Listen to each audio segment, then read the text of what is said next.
Salut! Je vais vous montrer comme c'est très simple de faire sortir des flammes hors des échappements de cette splendide Ferrari 288 GTO grâce à After Effects et les plugins d'action essentielle. Donc pour commencer, je vais importer l'image.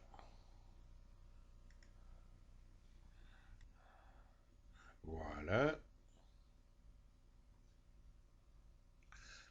Et puis maintenant, je vais aussi importer le fichier Move avec les flammes. Voilà. Je vais créer une composition avec l'image. Voilà. Et je vais placer au-dessus le fichier vidéo. Voilà.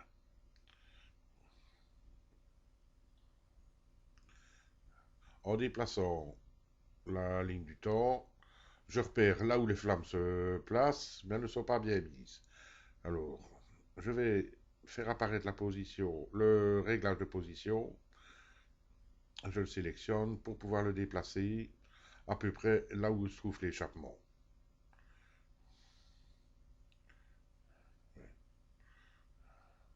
La capture plante un peu là pour l'instant. Ça c'est parce que je n'ai pas une très bonne carte graphique pour l'instant. La grosse truc a explosé. Il y a un mois d'ici malheureusement. Oui, les flammes ne sont pas bien placées, alors je les replace comme il faut, voilà. On réessaye pour voir, oui ça a l'air d'être bon. Voilà, ça recommence un coup pour voir si c'est toujours bon. Ouais, ça marche bien. Elles sont bien placées. Alors, maintenant, ce que je vais faire, je vais dupliquer le cal vidéo pour faire sortir aussi les flammes par l'autre échappement. Donc j'appuie sur CTRL et D au clavier en même temps, et voilà.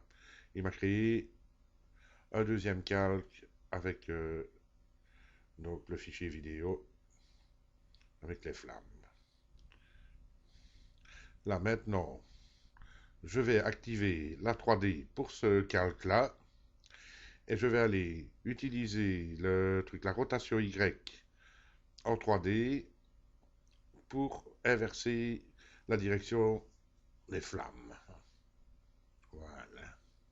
Ouais, je vais aller les rechercher parce qu'elles sont parties un peu loin vu que les flammes n'étaient pas centrées au milieu de leur calque. Ouais, voilà.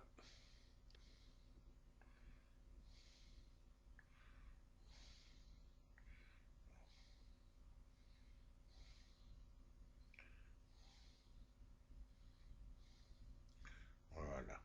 Comme ça. Elles vont bien.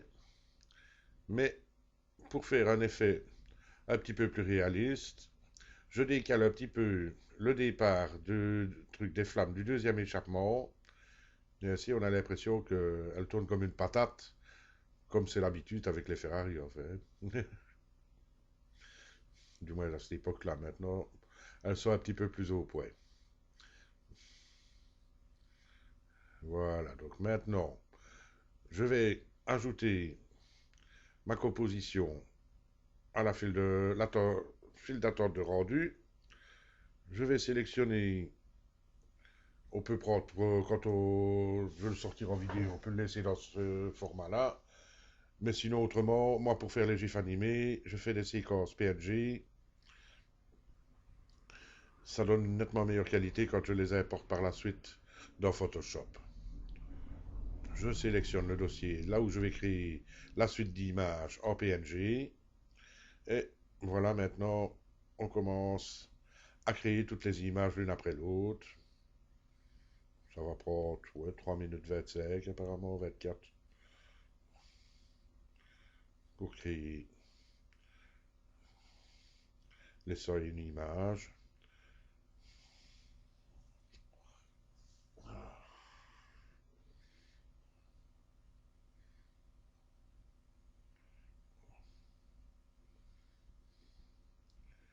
voit bien le détail pendant la construction de chacune des images.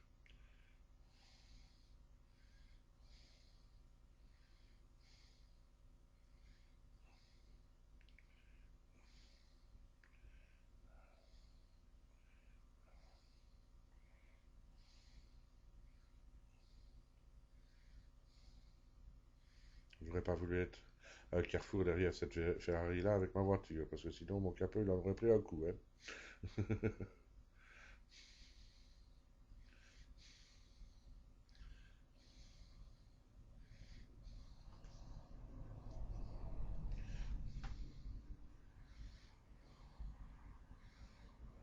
Là, ça commence à toucher à sa fête.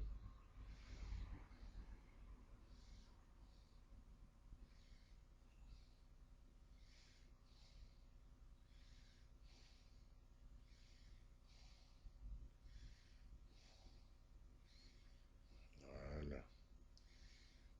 Alors, je vais vous montrer ce que ça donne.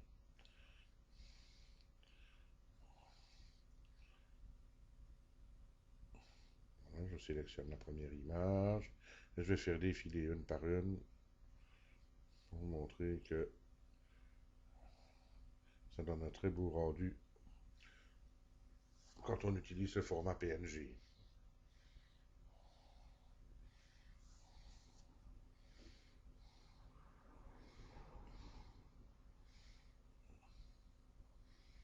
Ce carte graphique ne suit pas tout le temps, malheureusement.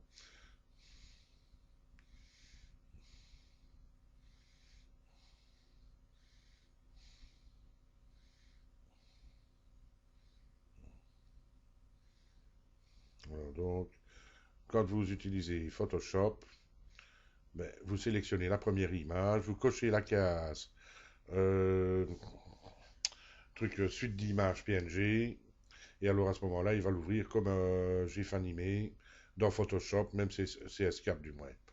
Sinon, autrement, avec CS2, vous utilisez Image Ready.